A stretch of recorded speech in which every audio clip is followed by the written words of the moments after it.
Alors le Talmud donc continue donc avec la soukha, la structure de la soukha, l'obligation de s'asseoir dans la soukha, les 4 espèces et la joie de la fête dans le temple.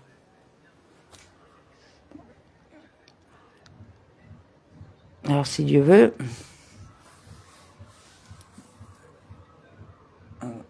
que la paix règne sur terre. Merci Hachem. J'aimerais toujours remercier Dieu pour chaque chose qu'il nous donne. Même ce qu'il ne nous donne pas, il faut remercier quand même.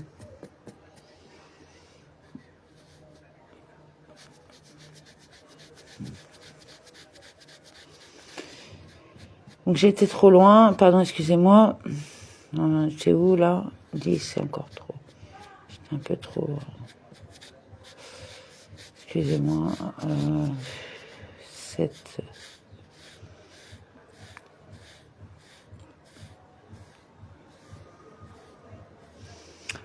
Alors,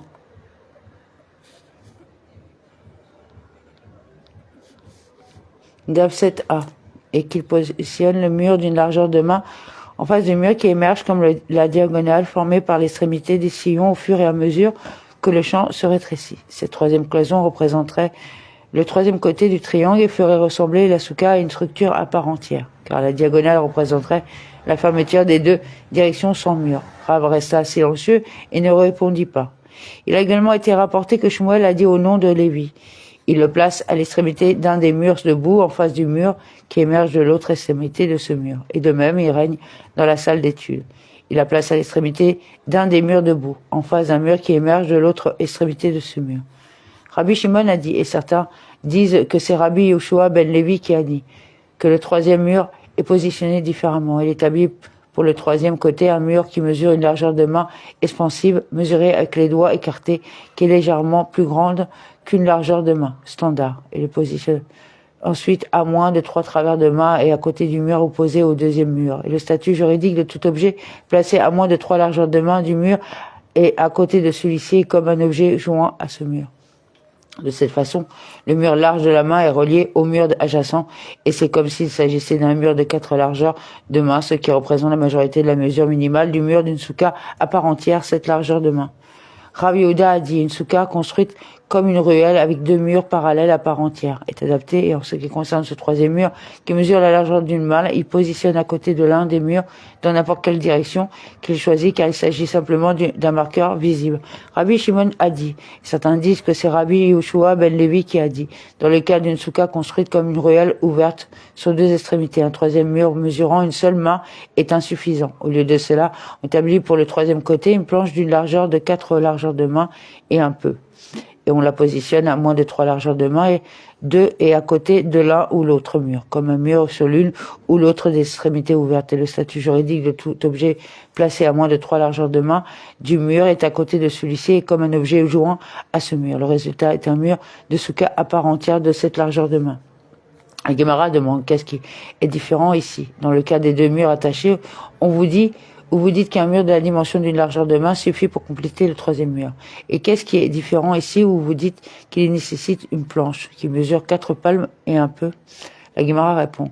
Là où il y a 2 murs au sens standard du terme, puisqu'ils sont attachés pour former une sorte de structure. Il suffit que le troisième mur mesure la largeur d'une main expansive pour que la soukha s'adapte. Cependant ici, il n'y a pas 2 murs au sens standard, car ils ne sont pas attachés s'il y a une planche qui mesure 4 largeurs de main comme troisième mur. Oui, elle est adaptée, et sinon non, elle n'est pas adaptée. Rava a dit, et la soukha composée de 2 murs adjacents avec un troisième mur mesurant la largeur d'une main est autorisée et ne s'adapte que si le troisième mur a la forme d'une porte. On ne peut rendre la soukha adaptée qu'en divisant le mur d'une largeur de main et en attachant une moitié au mur debout et une moitié en face de l'autre mur qui émerge du mur debout, puis en plaçant un poteau entre les 2 moitiés. En créant la forme d'une porte, ce troisième mur devient comme une porte ouverte, considérée comme une cloison alarique. Certains disent que Rava a dit, une soukha composée de 2 murs adjacents est également autorisée et adaptée si le troisième mur a la forme d'une porte. En d'autres termes, Rava ne rejette pas le remède du mur de la largeur de la main suggéré par le rabbin Yehoshua ben Lévi. Il suggère plutôt une alternative. Certains disent une troisième version de ce que Rava a dit, une soukha composée de 2 murs adjacents, même avec un troisième qui est large de la largeur du mât, comme le suggère le rabbin Yehoshua ben Levi, nécessite également que la forme d'une porte soit adaptée. En d'autres termes, en plus du remède de Rabbi Yehoshua ben Levi, il faut également créer la forme d'une porte pour que la souka s'adapte. La Gemara raconte, Ravashi trouva Rab Kahana établissant sa souka, qui avait 2 murs adjacents, et établissant un 3e mur large d'une large main, et établissant également la forme d'une porte. Ravashi lui dit, et le maître n'est-il pas conforme à cette opinion de Rava, comme Rava l'a dit, et la souka est également autorisée et adaptée si le 3e mur a la forme d'une porte. Pourquoi établissez-vous un mur qui fait également la largeur d'une main? Rava Kahana lui dit, je suis en accord avec l'autre version de l'opinion de Rava, comme Rava l'a dit, et la souka nécessite également la forme d'une porte, en plus de la largeur de la main pour être ajustée.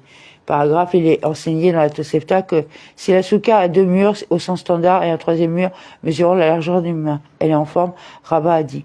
Et de même en ce qui concerne le Shabbat qui a lieu pendant la fête de Sukkot, puisqu'il est considéré comme un mur en ce qui concerne la halachot de souka. Il est considéré comme une cloison en ce qui concerne la halachot du Shabbat. Si quelqu'un construisait une souka de cette manière dans un domaine public adjacent à l'entrée de sa maison, son statut juridique serait celui d'un domaine privé. Il serait permis d'en déplacer des objets vers sa maison et vice-versa le jour du Shabbat, a lieu pendant le festival. Cependant, cette structure n'est considérée comme un domaine privé, aucun autre Shabbat. Abiy a soulevé une objection à l'opinion de Rava d'un Beretta. Disons-nous que ce principe, puisqu'il est considéré, etc., s'applique dans ce domaine dans la Lara. Mais n'est-ce pas enseigné dans une Beretta, les spécifications du mur d'une souka sont comme celles d'une cloison en ce qui concerne la halachot du Shabbat. De même, qu'en ce qui concerne la halachot du Shabbat, on forme une cloison en établissant des roseaux adjacents. De même, on forme le mur d'une souka de la même manière, à condition que l'écart d'un roseau à l'autre ne soit pas supérieur à 3 paumes. Si l'écart est de 3 palmes ou plus, le statut juridique des hanches est qu'elles ne sont pas considérées comme jointes. Mais la rigueur de la lara en ce qui concerne le Shabbat va au-delà de la rigueur de la lara en ce qui concerne la souka en termes de critères de séparation efficace, car en ce qui concerne le Shabbat, le portage n'est autorisé que dans le cas où la totalité de la position debout est autorisée. Les segments de la cloison, le mur proprement dit, sont plus grands que le total des segments brisés de la cloison.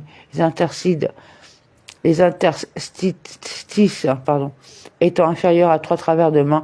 Ce n'est pas le cas en ce qui concerne la souka, ou même si les segments brisés totalisent plus que les segments debout. Par exemple, une souka composée de 2 murs dans lesquels il y a des interstices et d'un 3e mur mesurant seulement la largeur d'une seule main, elle est toujours ajustée. La Gemara analyse la Beretta. Quoi l'enseignement Beretta n'est-il pas la rigueur à l'égard du Shabbat qui se produit pendant la fête de Sukkot va au-delà de la rigueur à l'égard du reste de la fête de Sukkot? Et apparemment, nous ne disons pas le principe puisqu'elle est considérée comme une partition convenable pour la Souka. Qu'elle soit également considérée comme une partition convenable pour le Shabbat. Cela est difficile selon Rava pour qui ce principe est appliqué dans ce cas. Rava rejette ces interprétations. Dans la Beretta, non. La Beretta enseigne que la rigueur à l'égard du Shabbat en général va au-delà de la rigueur à l'égard du Shabbat qui se produit pendant la fête de Sukkot. Shabbat pendant la fête de Sukkot, une cloison dont le total des segments brisés est supérieur au total des segments debout est efficace, car puisqu'elle est efficace comme mur dans une souka, elle est également efficace comme partition pour le Shabbat également. Ce n'est pas le cas le jour du Shabbat, le reste de l'année, où une telle partition est inefficace le jour du Shabbat. Abiy a demandé s'il est vrai que la distinction de la Beretta n'est pas une distinction fondamentale entre la halachot de Souka et la halachot de Shabbat, mais plutôt une distinction entre la halachot de Shabbat en général et le cas spécifique du Shabbat pendant la fête de Sukkot. Alors laissez la Beretta enseigner également une nouvelle distinction impliquant le Shabbat qui a lieu pendant la fête de Sukkot. La rigueur en ce qui concerne les soukas en général pendant le reste de Sukkot va au-delà de la rigueur en ce qui concerne les soukas le jour du Shabbat qui se produit pendant la fête de Sukkot. Car le souka en général composé de 2 murs parallèles comme une ruelle exige que son 3e mur, le mur mesure une largeur de main tandis qu'une souka, le Shabbat ne nécessite pas une grande largeur de main à cet effet. Il suffit que le 3e mur soit établi avec un poteau latéral de 10 largeurs de main de haut et de n'importe quelle largeur, puisque le poteau de latéral est efficace comme cloison par rapport à la halachot du Shabbat. Il devrait également être efficace comme mur par rapport à la halachot de Souka, bien qu'il fasse moins d'une main de large, comme c'est vous qui l'avez dit. Si quelqu'un a placé un toit au-dessus d'une ruelle, qui a un poteau latéral à l'une des extrémités ouvertes pour permettre le transport dans cette ruelle le jour du Shabbat, il est adapté comme Souka pour ce même Shabbat, bien qu'il ne soit pas adapté pendant le reste de cette semaine du festival. Rava lui répondit: C'est bien ma déclaration. Cependant, le fait que la Beretta ne cite pas cette distinction, car il n'est pas nécessaire de déclarer qu'il existe des circonstances dans lesquelles les halachot générales de la soukha sont plus strictes que celles du Shabbat, car il n'y a aucune nouveauté dans le concept selon lequel la halachot des partitions, le Shabbat devrait s'appliquer à une soukha. Maintenant que nous disons que la halachot peut être dérivée d'une indulgence jusqu'à une rigueur, comme une halakha qui s'applique à la soukha, qui est une misva positive, s'applique à la halachot du Shabbat, qui est une interdiction stricte, punissable, pas carette. Alors, d'une rigueur, la halachot du Shabbat a une indulgence, on peut d'autant plus dériver la halachot. Il n'y a donc aucune raison pour que le Beretta mentionne explicitement cette distinction. Paragraphe à propos de la toiture d'une ruelle, la Gemara développe le sujet lui-même, Rava a dit. Daf 7b. Si l'on place un toit sur une ruelle dotée d'un poteau latéral, il peut être utilisé comme soukha. Et de même, Rava a dit, si on place un toit sur des planches verticales entourant les puits, il peut être utilisé comme soukha. Un puits mesure généralement au moins 4 largeurs de main et 10 largeurs de main de profondeur. Il est donc considéré comme un domaine privé. Il est interdit de puiser de l'eau le jour du Shabbat, car cela constituerait une violation de l'interdiction de la transporter du domaine privé vers un domaine public. Afin de permettre le puisage de l'eau du puits, les abords doivent être cloisonnés et transformés en domaine privé. Pour le bénéfice des pèlerins du festival, les sages ont institué une indulgence particulière selon laquelle il n'est pas nécessaire de construire des cloisons complètes autour du puits à cet effet. Il suffit plutôt de prévoir 4 poteaux doubles aux 4 coins de la zone entourant le puits, puisque ces barrières symboliques sont considérées comme des cloisons pour la halachot du Shabbat. Elles sont également considérées comme des cloisons pour la halachot de la soukha du Shabbat. La Gemara note, il faut que Rava énonce la halakha dans chacun des deux cas similaires, comme s'il avait seulement appris que la soukha convient dans le cas de la ruelle. On pourrait dire que c'est dû au fait qu'il y ait 2 murs à part entière. Cependant, dans le cas de planches verticales entourant les puits, il n'y a pas de mur à part entière et où la majeure partie de la zone est percée. Dites non, cela n'est pas considéré comme une soukha convenable. Et si nous avait enseigné seulement le cas des planches verticales entourant le puits, on pourrait dire que cela est dû au fait que dans ce cas, il s'agit d'une soukha à 4 parois, quoique virtuelle. Cependant, dans le cas où l'on a placé un toit au-dessus d'une ruelle, où il n'est pas dans la catégorie d'une soukha à 4 murs, dites non, cela n'est pas considéré comme une soukha convenable. Et s'il nous avait appris seulement ces 2 cas, pour enseigner qu'une partition par rapport à la halachot du Shabbat est une partition par rapport à la halachot du soukha, on pourrait dire que cela est dû au fait qu'on peut en dériver une halakha. D'une rigueur, la halachot du Shabbat, une indulgence, la halachot de soukha. Cependant, pour dériver une halakha d'une indulgence à une rigueur, dites non.